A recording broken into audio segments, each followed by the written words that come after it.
कारण आपण पाक खूप कडक केलेला आहे. पण हे तुपामुळे काय होते, नरमच असते कारण तूप भरपूर असतं ना याच्यामध्ये. बघा असे याचे आपण लाडू तयार करू. साईज तुम्ही कमी जास्त तुमच्या आवडीनुसार करू शकता, पाहिजे तशी. मी तर मोठे मोठेच लाडू करते याचे. असे छान आपण सगळे लाडू आता इथे बांधून घे. बघा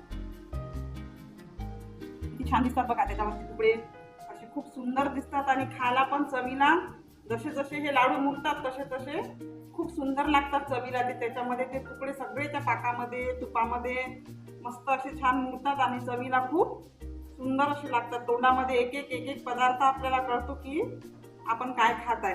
काजू, बदाम, अक्रोड, पिस्ता सगळं सगळं आपल्याला कळते की आपल्या तोंडामध्ये काय काय येत आहे. म्हणून सगळे लाडू आपले तयार झाले. मस्त मी लाडू असे बनवून घेतले छान.